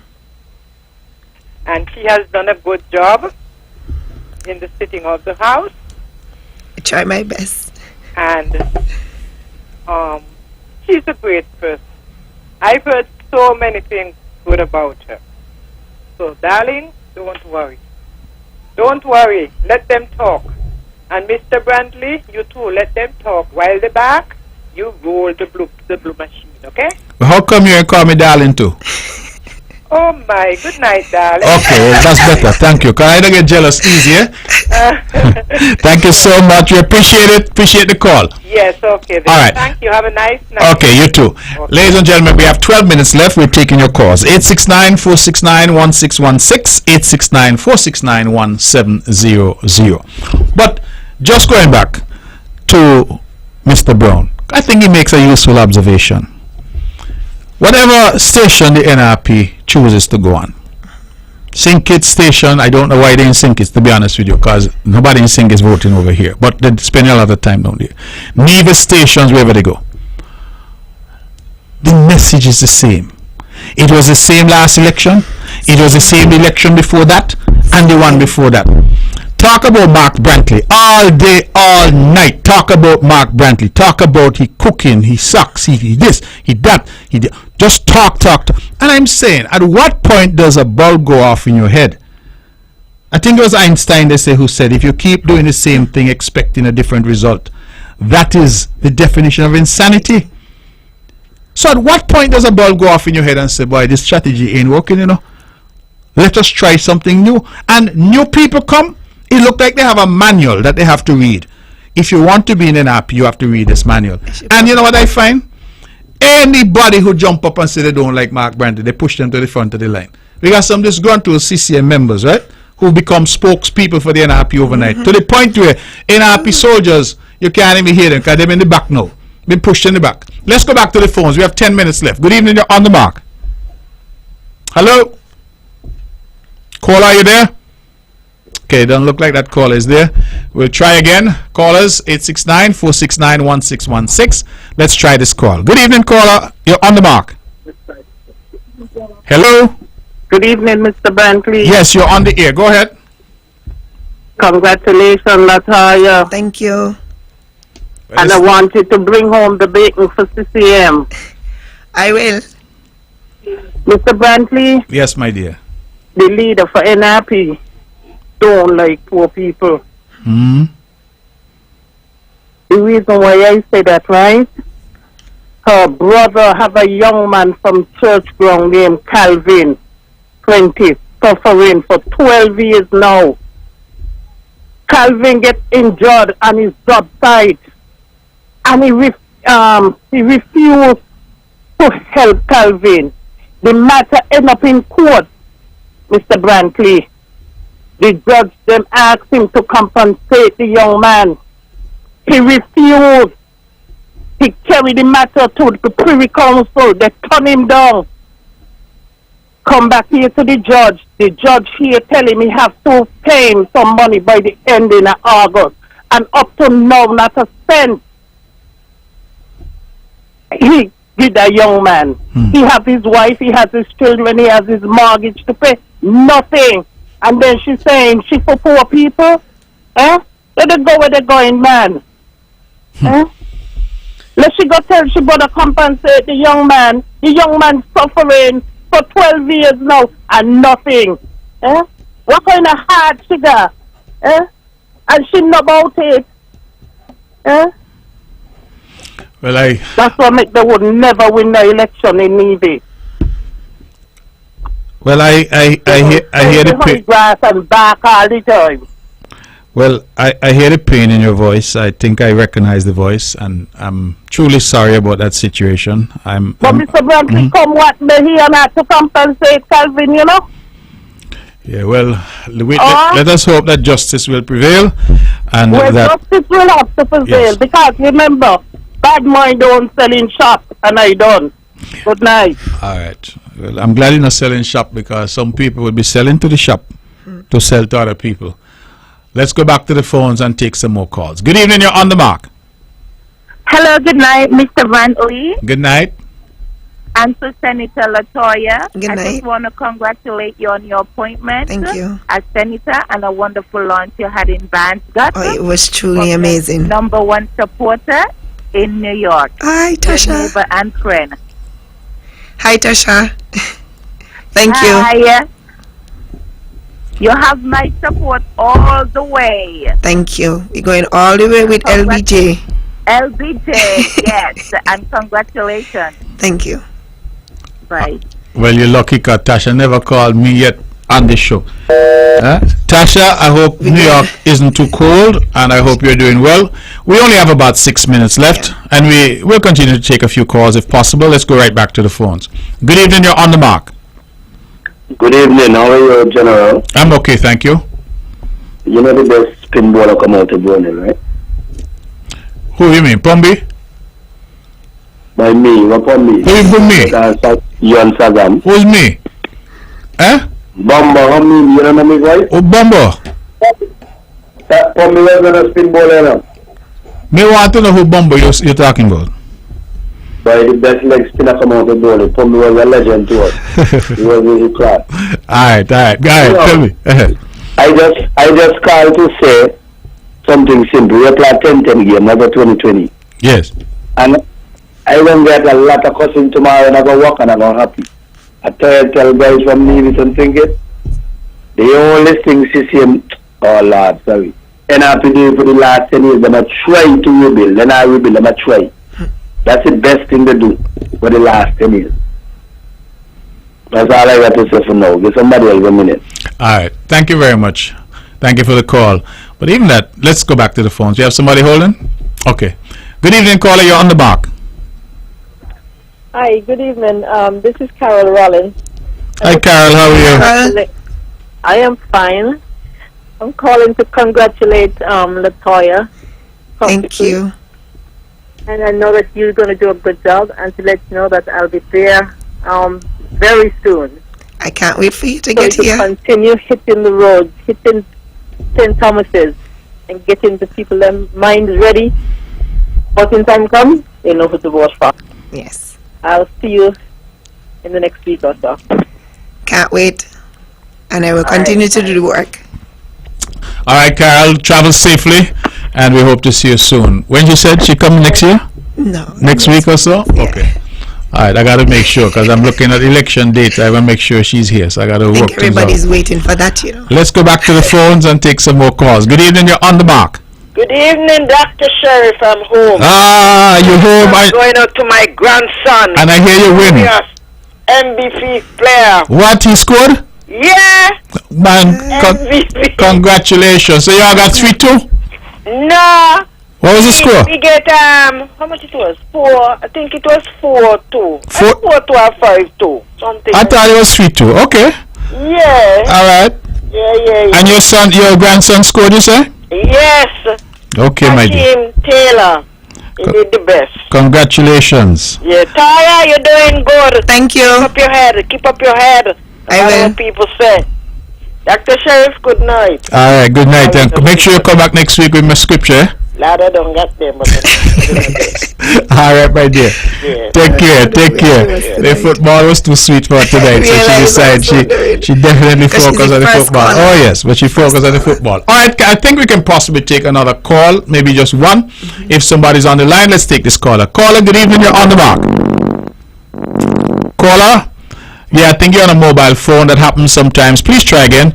469-1616, 469-1700. We can take one final call. This is our call. Good evening. You're on the mark. Oh, good evening, good night. Yes. Congratulations, Toya. Thank you. Congratulations, Latoya. Thank you. Good evening, Mr. Brantley. Good evening to you. I just want to congratulate the St. James Primary School. They came second. It was a penalty shootout. So as far as I'm concerned, we won.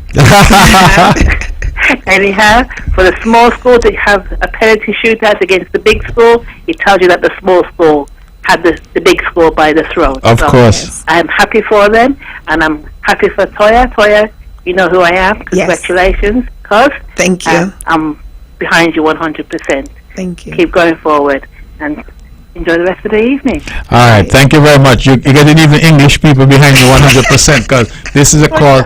This is a call straight from Birmingham. Birmingham. All right. Nice to hear. Okay, Miss Jones, we have 2 minutes left. I'm going to let you wrap up, please. I just want the people of St. Thomas's to know I'll be publishing the different projects or plans for the constituency very soon. I actually have a template right here. Sure, you'll see how long it is. So I know we'll be going back and forth. But I'll also be canvassing on a daily throughout the parish. And I'm asking everyone to open your doors. I mean, you usually open your doors to me. Continue. Let's have conversation. Share your issues, concerns, any ideas you have. You can always contact me, message me. I make my number available to everyone. So persons in St. Thomas's, you can reach me 663-7442 or 662-8329, or anyone in particular in Nevis who have issues.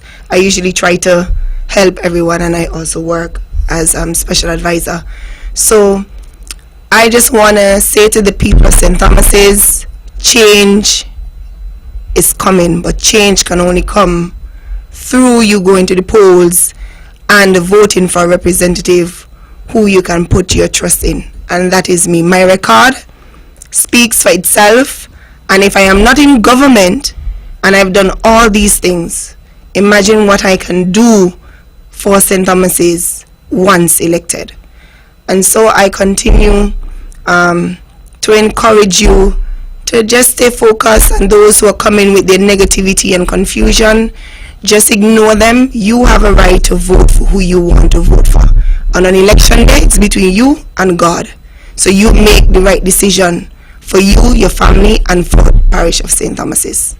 Okay, ladies and gentlemen, that is Senator Latoya Jones on a maiden voyage here on the mark, and I'm hopeful that those who missed the show tonight will obviously listen to it when it's rebroadcast right here on Von Radio tomorrow at 1 p.m. The music has struck up, and when the band strikes up, we have to go. Miss Jones, Senator Jones, thank you very much for being here with us this evening. Thank you to all who called. Thank you for all those who were part of the show, and I pray that you have a restful night. We shall be back time and time again. An election is in the air. When it will happen, we will know soon. I say good night to you, and of course, I invite everyone to tune into the Premier's press conference tomorrow at 10 a.m. when a lot will be said. St. Martin, we will be there on November 19th at Carls and Sons from 7 to 9 p.m. Good night. God bless you.